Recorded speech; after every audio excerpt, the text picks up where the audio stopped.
Welcome, fans of the Justice League universe. My name is Sam. In this podcast, we analyze the Warner Brothers films that are part of the Justice League universe, also known as the DCEU.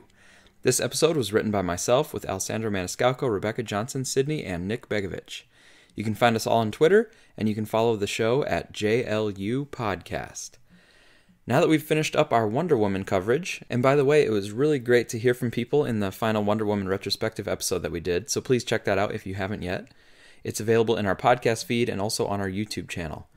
But with Wonder Woman completed, we can proceed further into Justice League in Scene 11, which features, you guessed it, Wonder Woman. This is the short scene where we see Diana at work, and then she sees the message from her mother in Themyscira.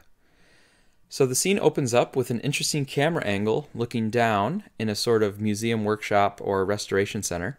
Diana is in the foreground with a large Roman-looking statue of a woman. And in the background are two men working on some paintings. So it's an interesting framing, as the man in center frame, he starts the dialogue, asking Diana what she did this weekend, but he's back there and he's out of focus and he's turned away from us. Our attention is actually on Diana, which is kind of nice because we get to see her try to play it cool, even though we as the audience know that she was centrally involved in stopping a terrorist plot in London. She says about the weekend, "Nothing very interesting," which is an implicit connection back to scene 4, but then this scene is going to shift her forward into the main plot of the film.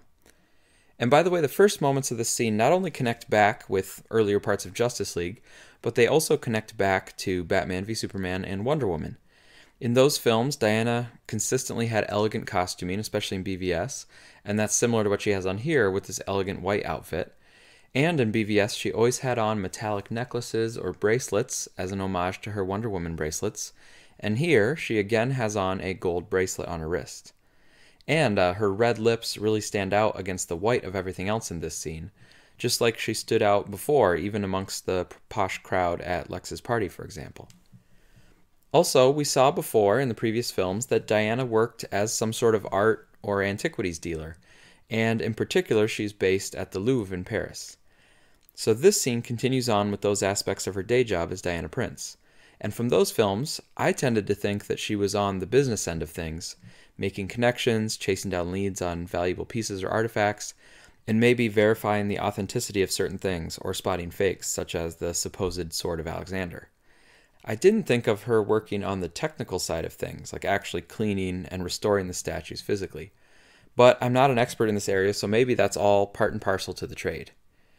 Either way, I still think it was a very smart call in this cinematic universe to have her in the antiquities business, because it presents a lot of opportunities for a nice juxtaposition with her background as a person with an extremely long lifespan and a familial connection back to the Greek gods themselves.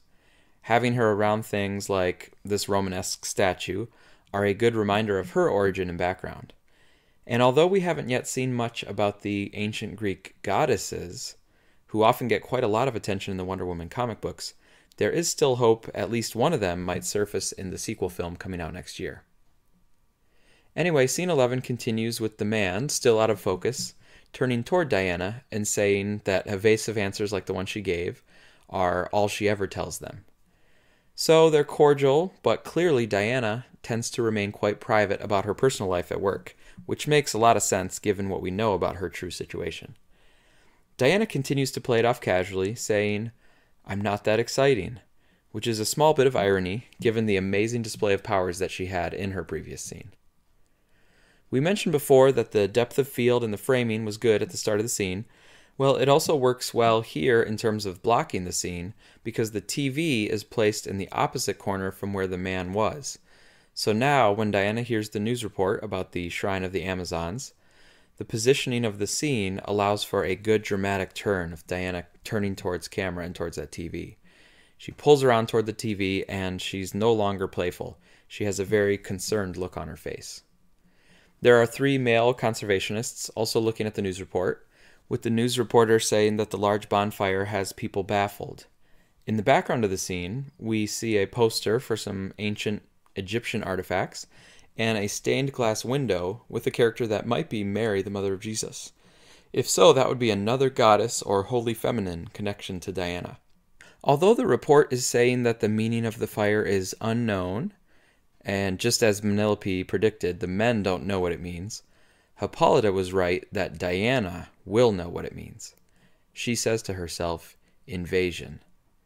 So that line not only verbalizes the main threat of the film, but it also serves as a connective link because now Bruce and Diana are aware of the threat. And Diana actually knows more than Bruce does about the history of Steppenwolf and the mother boxes, so it's important for her to be brought into the mix early on. And it's not clear, but I wonder how specific that bonfire warning is. Is it something that Diana knows would only happen in the event that the mother box was retrieved by Steppenwolf or someone else from Apocalypse? Or is it a more general warning fire, something that could be lit in the event of any sort of invasion or incursion on Themyscira?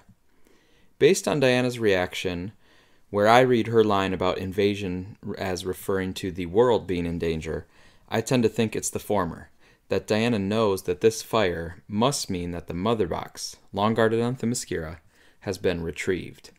So this scene, although short, contains an important shift from the casual Diana who is going about her daily life and content with playing coy about her weekend heroics, to a very concerned Diana who will be putting all her attention towards stopping Steppenwolf.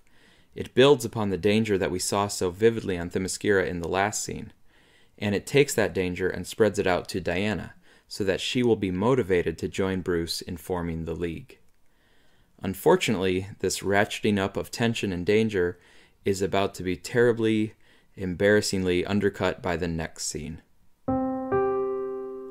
But that's our analysis of this little scene 11 of Justice League. Next up is a somewhat feisty discussion between Rebecca and me about the next scene, which is Lois and Martha at the Daily Planet.